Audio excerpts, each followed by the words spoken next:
Bismillahirrahmanirrahim. Assalamu alaikum. On va faire cet exercice qui traite la pile. غادي نديرو هاد التمرين اللي كيتعلق بالعمود. On considère la pile aluminium zinc constituée des éléments suivants. نعتبر العمود aluminium zinc المكون من العناصر التالية. العنصر الأول, le premier élément, un bécher كأس contenant une solution de sulfate de zinc Zn2+, plus SO4 كأس يحتوي على محلول مائي لكبريتات الزنك Zn2 زائد SO4 2 ناقص. دو فوليوم في اي تيغال 0,15 لتر. حجم هذا المحلول هو 0,15 لتر. Et de concentration effective initiale au ion Zn2+, والتركيز الفعلي البدئي للإيونات Zn2 زائد الموجودة فيه هو 10 à la puissance moins 1 mol par litre. C'est la concentration initiale des ions Zn2+ dans cette solution de sulfate de zinc. Le deuxième élément, العنصر الثاني, un bécher contenant une autre solution aqueuse de sulfate d'aluminium.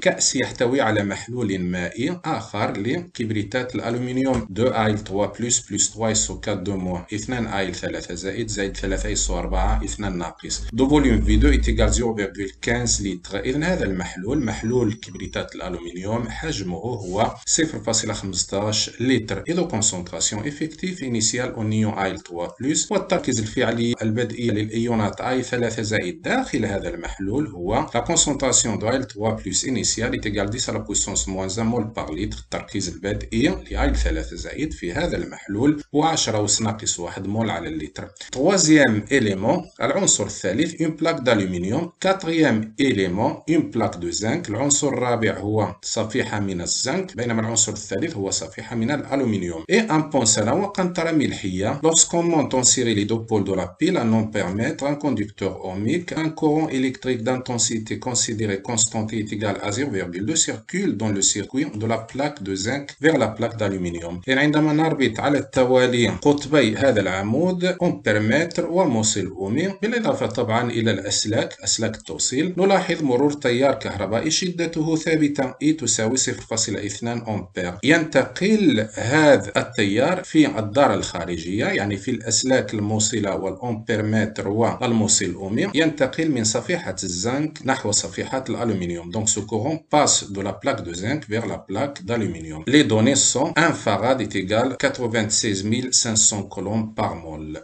Question numéro 1. Représentez le schéma conventionnel de cette pile. مثل الكتابة الاصطلاحية لهذا العمود. 1. Schéma conventionnel de la pile. Essayons tout d'abord de dessiner cette pile. لنحاول أولا رسم هذا العمود. On nous dit que la pile est composée de deux compartiments, deux béchers. Le premier bécher contient une solution de sulfate de zinc Zn2+, Aq, plus SO4 2-Aq. Le deuxième compartiment, c'est-à-dire le deuxième bécher, contient une solution de sulfate d'aluminium 2Al3 plus Aq plus 3 SO4 2-Aq. Dans la première solution, on introduit une plaque de zinc Zn. Dans la deuxième solution, on introduit une plaque d'aluminium Al. Zn est introduit dans la solution qui contient Zn2+, et Al est introduit dans la solution qui contient Al3+. En plus d'un pont salin, ici on a un pont salin, قنطرة ملحية, pont salin. Le circuit extérieur, دار الخارجية, كتكون من أسلاك التوصيل, ampèremètre et un conducteur ohmique. Donc le circuit extérieur est composé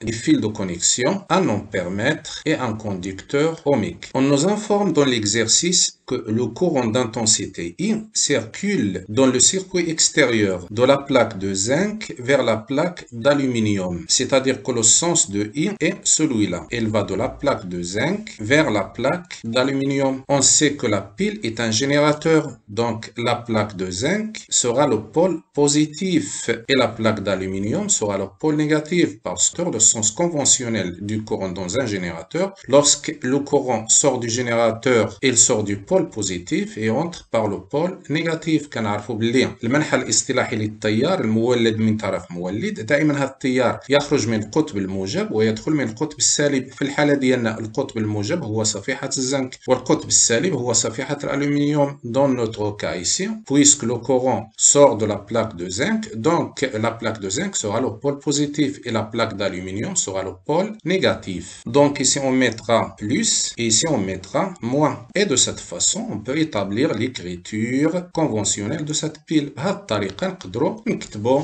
الكتابة الاصطلاحية لهذا العمود. À gauche, on écrit moins, c'est-à-dire le pôle négatif. Le pôle négatif dans notre cas, c'est l'aluminium Al solide, une barre verticale. Après, la solution dans laquelle cette plaque est plongée. Elle est plongée dans la solution de Al3+, A1. Après, le pont salin, deux barres verticales parallèles. Puis, la deuxième solution, qui est la solution de Zn2+, Zn2+, A1, une barre verticale. Et la plaque plongée dans cette solution, c'est la plaque de zinc, Zn solide. Et Zn, c'est le pôle positif. De cette façon, on vient d'établir ou bien d'écrire ou bien de représenter le schéma conventionnel de notre pile. بهذه الطريقة قمنا بكتابة الكتابة الاصطلاحية لعمودنا.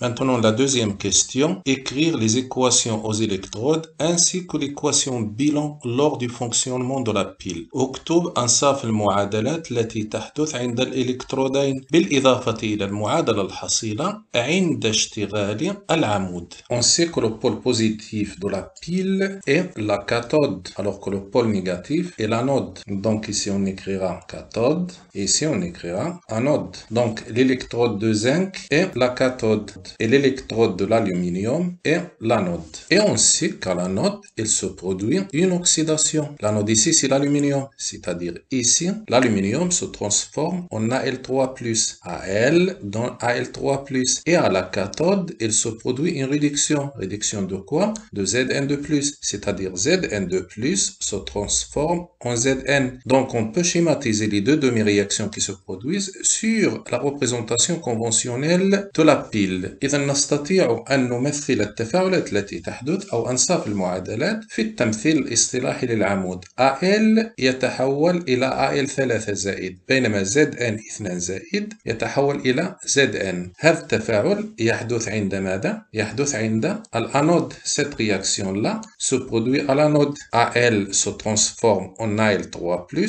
se produit à l'anode. Donc ici on a l'anode et à l'anode il se produit une oxydation. Donc ici il y a oxydation. À la cathode, la réaction qui se produit c'est une réduction. Donc deuxièmement, à l'anode, demi-équation d'oxydation. On voit que Al se transforme en Al3+. Al solide se transforme en Al3+.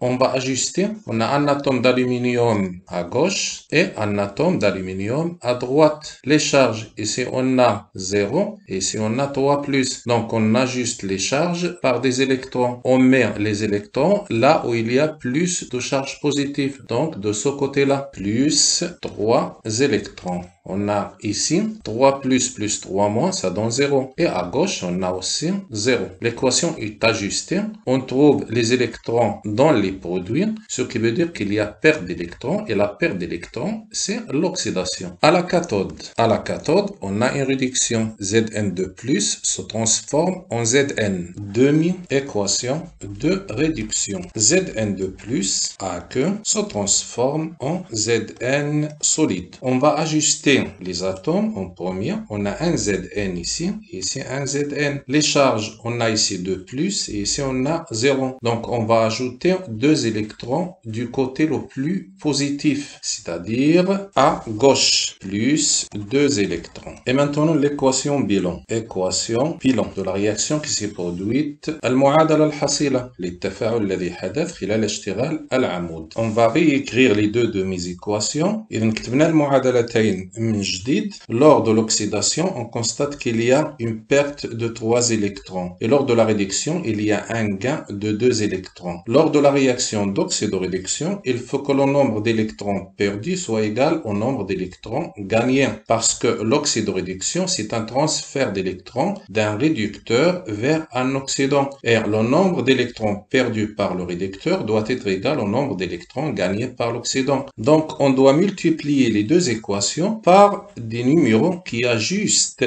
le nombre d'électrons à gauche et à droite, c'est-à-dire du numéro qui rendent le nombre d'électrons à gauche et le nombre d'électrons à droite égaux. La première équation, on va la multiplier par 2 et on aura 6 électrons à droite. Et la deuxième, on va la multiplier par 3 et on aura 6 électrons à gauche. Et on fait la somme. On aura 2Al solide plus 3Zn de plus AQ plus 6 électrons. On obtient dans les produits 2Al 3 plus AQ plus 3Zn solide plus 6 électrons. On simplifie donc les électrons, نختزلوا الإلكترونات et on aura l'équation finale. فنحصل على المعادلة النهائية 2Al solide plus 3Zn de plus AQ donne 2Al 3 plus AQ plus 3Zn solide. C'est l'équation d'oxydoréduction qui se produit au niveau de la pile lors de son fonctionnement. Troisième question, déterminer la concentration effective des ions Zn2+, après une durée delta T égale 30 minutes de fonctionnement. أوجد التركيز الفعلي للأيونات Zn2 زائد بعد مرور 30 دقيقة من اشتغال العمود. C'est-à-dire qu'on nous demande ici de calculer la concentration finale des ions Zn2+, après le passage de 30 minutes de fonctionnement de la pile. كيطلبوا منا هنايا مطلوب هنا حساب التركيز الفعلي النهائي للأيونات Zn2 زائد بعد مرور 30 دقيقة من اشتغال هذا العمود. Troisièmement, calcul de la concentration finale de Zn2+. Donc on aura besoin d'établir le tableau d'avancement. غادي نحتاجو نرسمو جدول التقدم. Le tableau d'avancement le voilà, on va le remplir. On écrira ici 2Al solide plus 3Zn2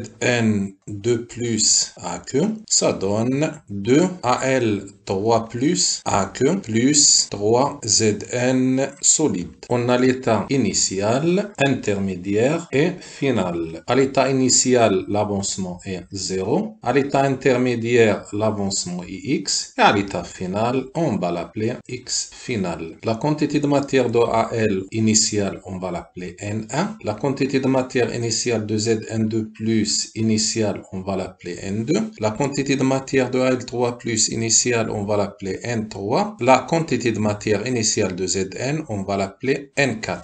À l'état intermédiaire, il restera N1 moins 2x. Il restera aussi N2 moins 3x de Zn2 plus. Il se formera 2x de Al3 plus qui s'ajouteront à N3. Donc on aura N3 plus 2x. Et il se formera 3x de Zn qui s'ajouteront à N4. Et on aura N4 plus 3x. Et à l'état final, on aura N1 moins 2x final, N2 moins 3x final, N3 plus 2x final et N4 plus 3x final. Maintenant, le nombre d'électrons échangés lors de cette réaction d'oxydoréduction. Pour pouvoir savoir le nombre d'électrons échangés, on peut revenir aux deux équations des deux demi-réactions d'oxydation et de réduction. On a ici une mole de Al libère 3 moles d'électrons. Donc, si on a 2 moles de Al, ils vont libérer 6 moles d'électrons. 2 moles de Al libèrent 6 moles d'électrons. On a ici 2x moles d'AL disparaissent. Donc, la disparition de 2x moles d'AL seront accompagnées de la libération de 6x moles d'électrons. La même chose, si on regarde Zn2+, 1 mol de Zn2+, capte 2 moles d'électrons. Si on a 3 moles de Zn2+, ils vont capter 6 moles d'électrons. 3 moles de Zn2+, capte 6 moles d'électrons. Nous, on a ici la disparition de 3x moles de Zn2+. Donc, ils seront accompagnés par le gain de 6x moles d'électrons. Donc, le nombre de moles d'électrons échangés ici, ce sera 6x. À l'état initial, on n'aura pas de transfert d'électrons. À l'état intermédiaire, il y aura transfert de 6x moles d'électrons. Et à l'état final, il y aura transfert de 6x final mol d'électrons. D'abord, غادي نحاولوا نحسبوا هذا التقدم x. On va essayer de calculer cet avancement x. Pour le calculer, on va utiliser la formule qui relie la quantité d'électricité débitée avec le nombre de moles d'électrons qui ont circulé durant cet intervalle de temps qui est 30 minutes et la relation qui relie la quantité d'électricité Q qui a circulé dans la pile avec l'intensité du courant électrique. On a Q est égal à I fois delta T. Et on a aussi Q est égal à la quantité de matière d'électrons qui ont circulé fois le Faraday. Donc on déduit que N1- est changé lors de la réaction qui s'est produite durant l'intervalle delta T qui est 30 minutes et N1- fois F est égal à I fois delta T. D'où, si on remplace N1- par 6x, on aura 6x fois F est égal à I fois delta T. Donc x sera égal à I fois delta T divisé par 6F. Si on fait l'application numérique, on aura x est égal à I qui est égal à 0,2 fois delta T qui est 30 minutes, mais la minute n'est pas une unité internationale, on doit la convertir en secondes, donc on doit multiplier par 60 parce que une minute correspond à 60 secondes, divisé par 6 fois F qui est donné, c'est 86 500. On trouve x est presque égal à 6,2 fois 10 à la puissance moins 4 mol. La concentration finale de Zn2+ sera égale à la quantité de matière finale de Zn2+ après le passage de l'intervalle de temps delta T divisé par le volume de la solution qui contient Zn2+, c'est-à-dire V1 est égal à, si on revient au tableau d'avancement, on remarque que la quantité de matière de Zn2+ finale après le passage d'un intervalle de 30 minutes est N2 moins 3x. C'est cette valeur-là. On va la remplacer ici et on aura N2 moins 3x divisé par V1. Mais n'oublions pas que ce N2-là représente la quantité de matière initiale de Zn2+. Donc, elle sera égale à la concentration initiale fois le volume de la solution qui contient Zn2+. On va remplacer N2 par concentration de Zn2+ initiale fois V1 moins 3x. Le tout divisé par V1, c'est-à-dire concentration de Zn2+ initiale fois V1 divisé par V1 moins